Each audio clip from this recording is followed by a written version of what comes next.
288장 찬송하십시다.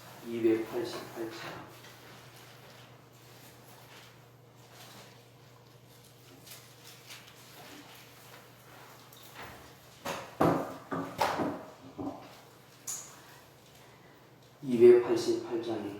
예수를 나의 구주 삼고 성령과 피로써 거듭나니 이 세상에서 내 영혼이 하늘의 영광 누리도다. 이것이 나의 간증이요 이것이 나의 찬송일세. 나 사는 동안 끊임없이 구주를 찬송하리로다. 온전히 주께 맡긴네요. 사랑의 음성을 듣는 중에 천사들 왕래하는 것과 하늘의 영광 보리로다. 이것이 나의 간증이요 이것이 나의 찬송일세. 나 사는 동안 끊임없이 구주를 찬송하리로다. 주 안에 기쁨 누림으로 마음의 풍랑이 잔잔하니 세상과 나는 간 곳 없고 구속한 주만 보이도다.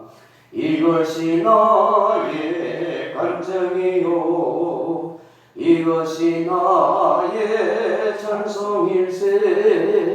나 사는 동안 끊임없이 구주를 찬송하리로다.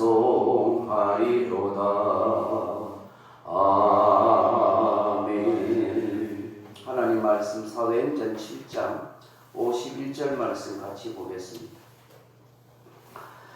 51절 말씀입니다. 목이 곱고 마음과 귀에 할례를 받지 못한 사람들아, 너희도 너희 조상과 같이 항상 성령을 거스르는도다. 아멘. 사랑하는 성도 여러분, 할례가 무엇입니까?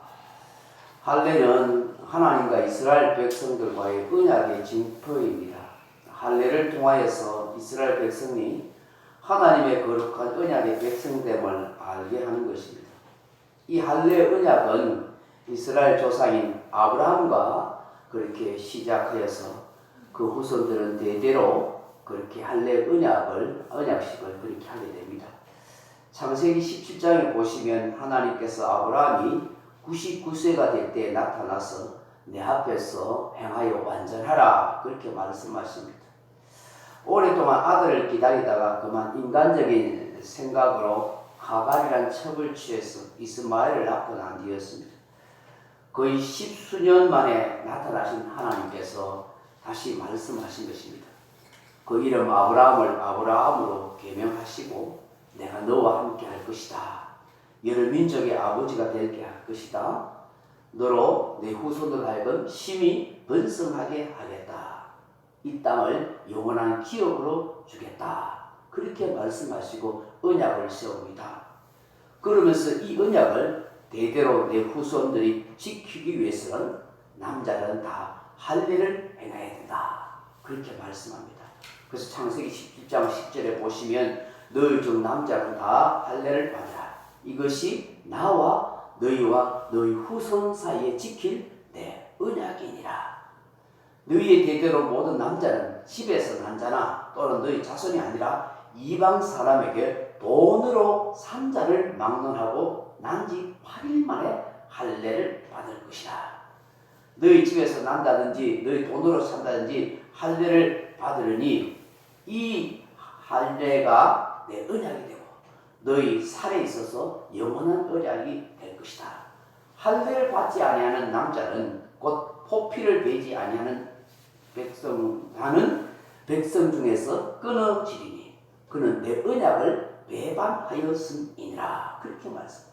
그러니까 할례를 하지 않으면 하나님의 언약을 배반하는 것이다. 8일 만에 남자들은 무조건 할례를 받아야 된다. 남자들이 이스라엘 백성을 대표하니까 그야말로 이스라엘 백성들은 곧 언약의 백성이다. 그런 뜻이죠. 그 이후로 모든 남자들은 다 8일 만에 할례를 받습니다. 남성의 성기의 표피를 잘라내는 할례식을 하는 것이죠. 이 할례식은 이스라엘 백성들에게는 굉장한 자부심이며 민족의 자긍심이었습니다. 하나님이 우리와 함께 하시고 우리를 지켜주시고 우리를 복되게 하신다 하는 언약의 정표라고 그렇게 믿었기 때문입니다.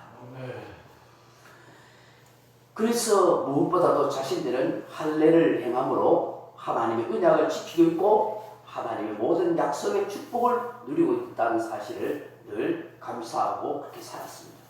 그러나 이스라엘 백성에게 있어서 이 할례 언약은 정말로 하나님을 경외하는 신앙으로 그렇게 행하며 살아야 했던 것입니다.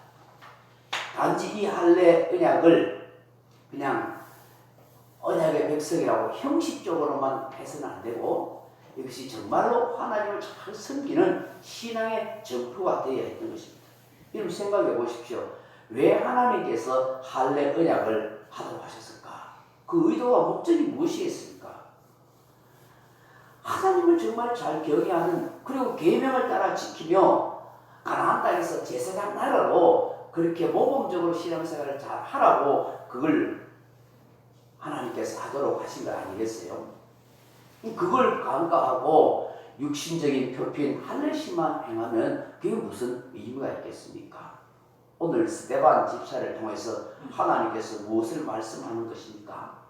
마음과 귀에 할례를 행하라. 그렇게 말씀합니다.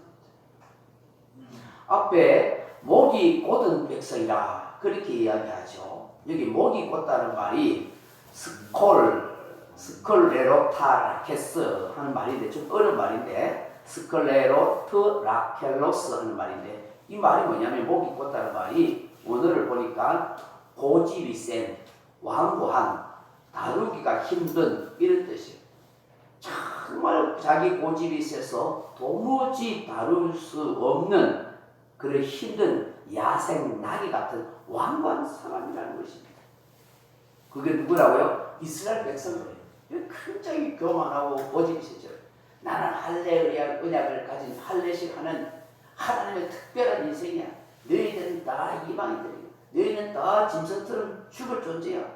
굉장히 그런 의식을 했어요. 그러니까 어떻게 해요? 교만하고 고집이 세고 마음이 완고했던 것입니다. 도무지 사람들이 다룰 수가 없는 하나님이 다룰 수 없는 인생이다. 그래서 이런 선지자들의 말씀도 듣지 않습니다. 자기 고집에 사로잡혀 있습니다. 그래서 오늘 스데반 집사를 통해서 또 이게 예레미야의 4장 4절 이하에서도 말씀하고 있는데 마음과 귀에 뭘 하려고요? 할례를 하라는 할례. 이런 마음과 귀에 왜 할례를 하는 것입니까? 남성의 성기에 할례를 하는 것인데 이게 무슨 의미겠습니까? 귀에 할례를 한다는 거고요. 알아듣지 못하고 깨닫지 못한다니까. 말씀을 전해도 마음이 목이 곧은 백성이니까 마음이 고집이 세고 완고하니까 못 깨닫는다. 깨닫는 할례를 잘라내야 돼. 내 고집과 내 완고한 마음을 잘라내야 돼.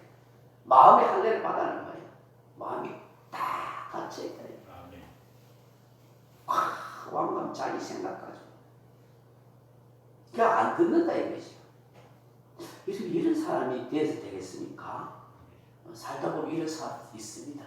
그런데 하나님은 이스라엘 백성들이 그렇고 우리 교인들이 그럴 수 있다는 것을 말씀하는 것입니다.